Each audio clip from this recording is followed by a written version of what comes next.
Hey guys, KYT here, feeling a lot better, and in this video I'm going to address probably the most frequently asked questions I get on my channel or on different forums or even offline. If I just do a quick search on my YouTube channel, I'll see questions like this one. Can you explain why you don't add VFV to your portfolio? Do you feel VFV will outgrow XEQT? And finally, why not invest solely in VFV that seems to do better than XEQT? But before we get started, as usual, I'm going to remind people that have not started an account on either Wealthsimple or Questrade to use one of my links below, because when you open an account, you have a chance to get some free money, and that's a great way to get started on your investing journey. I think it's important for me to start off by saying that investing is not a perfect science. Even though there's a lot of theories, a lot of academic research that's been done, it's still not an exact science where you can say what the perfect allocation is. So when we have someone like Dan_O, a friend that I've met through Blossom, who I think has a very reasonable approach to investing, he's splitting his portfolio with 59% XEQT and 41, it's probably like a 60-40 split, 41% XUS, which is just the iShares version of VFV.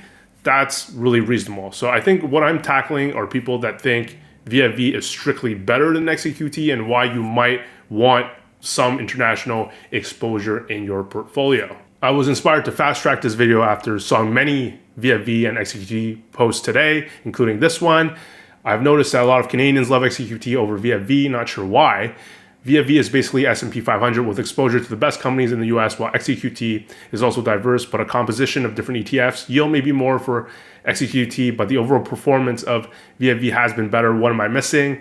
Exactly my point, even though XEQT is more diverse, but it also limits the upside potential as compared to VFV because half exposure is included in XEQT. The first quick point I want to make is that it's not that significant to compare these two ETFs because they haven't existed for that long. In fact, XEQT is, I think, roughly 3 years old.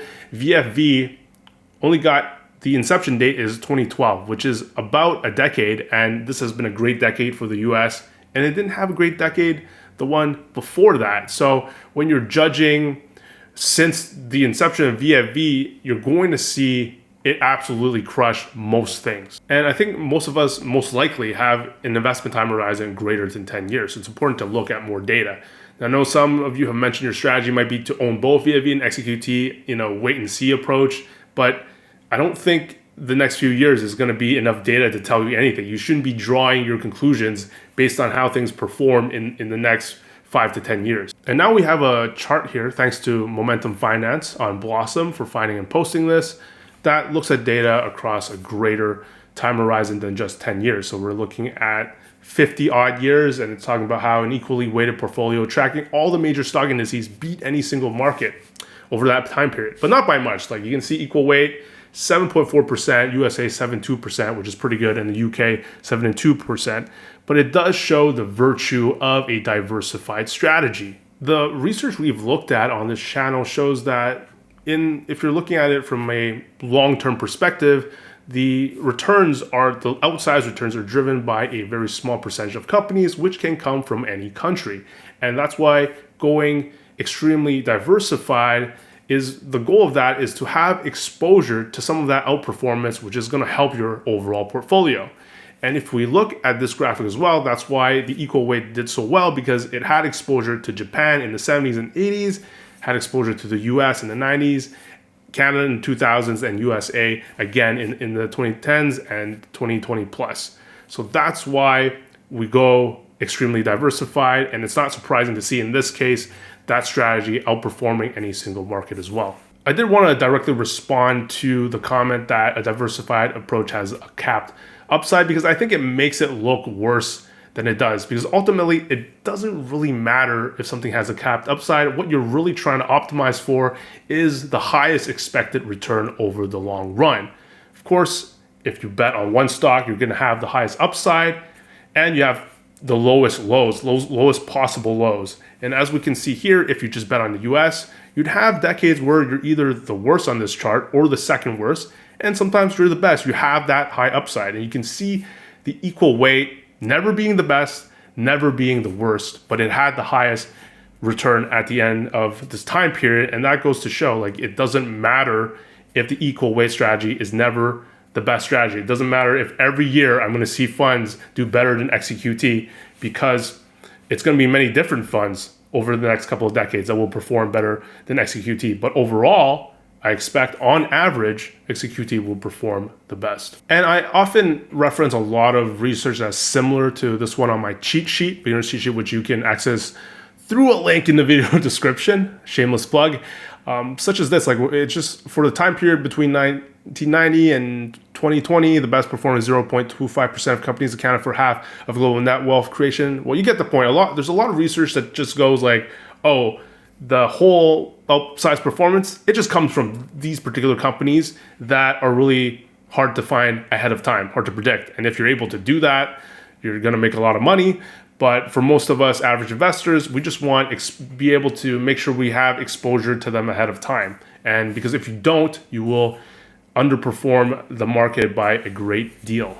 There's another common argument I want to talk about, which is that you should only own VFV because the S&P 500 has these huge global companies that do international business, so you're diversified through that. And again, it makes sense and makes sense intuitively, and even Professor G agrees. Reward. Now, yes, I need to point out that old school 3-fund portfolio purists will definitely say the other part of this is to diversify so that we get outside of the United States and just have international funds as well, so that we're highly diversified outside of the United States just in case. Just in case what? What big company in the United States is not doing business internationally? Most, if not all, Fortune 500 companies are multinational, meaning that they are taking market share from these international countries and very much crushing it. And while that argument sounds really reasonable, and I think it makes a lot of sense, it's still important to be able to verify whether that's true, if there's been empirical research that's been done to know if it benefits our portfolios to take that approach. And of course, my man, Ben Felix, addresses that in his video, International Diversification. Even if we agree at this point that international diversification is important, a common argument is that it can be achieved by owning domestic stocks that generate their revenues internationally. While this argument does seem plausible, it does not hold up empirically. The stocks of multinational firms typically move closely with their respective national market indexes, making them poor tools for diversification. In other words, recent data has shown a company like Tesla, a global company that does business in many different countries, is still strongly correlated to the country that it's based in, the US. And to wrap things up, that's why I wouldn't just own VFV. If I own VFV, I would combine it with some sort of international exposure, some Canadian exposure, things like that, or do what Dan_O does and mix it with XEQT. And I did learn through discussing this topic with different investors of various experience levels that with some of them I just have this strong fundamental disagreement about how the market works. And before I go into what that is, I wanted to say that that's okay. Often on Blossom, some people feel a little too strongly or a little too aggressive about their stance or get a little too defensive about their strategy. And I view it from just like how I've been brought up in my strategy games, whether it's chess, Magic the Gathering, and poker. People can discuss what they think are superior moves, right? In this particular chess position, we can have different opinions on what the best move is without disrespecting each other. I might not agree with your strategy, but we can still have a conversation about it. And that key difference is I think people should invest as if the market is efficient. And that might be a new concept for those of you who I've had a recent conversation with, but it's been shown that the market is fairly efficient, which is why it's hard to beat. Meaning, if you come to the market with just public information that is available to everyone, well, that's what public information is, you are unlikely to beat the market. And even though he's talking about stock picking businesses here, this is where I agree with Charlie Munger, the late Charlie Munger, about the fact that you need to know about something before the rest of the market does to have excellent returns. The good businesses don't stay cheap. You got to somehow recognize a good business before it's recognizable as a good business. That's very hard to do. And that's why I don't think people should use past performance to be their main argument for the reason to only own VFV, because it's public information. For it to actually work, you have to believe that there's this market inefficiency, that the market just doesn't know that VFV is such a great investment. One last thing. I do want people to know that I view investing as a game of probabilities. And the challenge with that is that it's hard to prove a decision or someone is right or wrong based on just one result. It's kind of like predicting the weather. When the weatherman predicts it's 25% chance to rain, whether it rains or doesn't rain the next day doesn't prove the model wrong, because 25% is still a reasonable chance that something happens. And the only way you can judge that model is to have many different decisions that has to be made, and then you're able to judge the accuracy of those decisions. So when it comes to like stocks, whether you pick stock A or stock B, if you think within a given time frame stock A has a 75% chance of beating stock B, but stock B ends up winning, was your model wrong? You can't know that based solely on that one result. So that's why, likewise, if XEQT completely crushes VFV in the next 5 to 10 years, it really doesn't prove anything. Unless something happens where it completely challenges the assumptions I had at the point of the decision. And that's how you should view a lot of things, not judging yourself too harshly on some of you stock pickers on Blossom, I think, judge yourself too harshly on your winners and losers.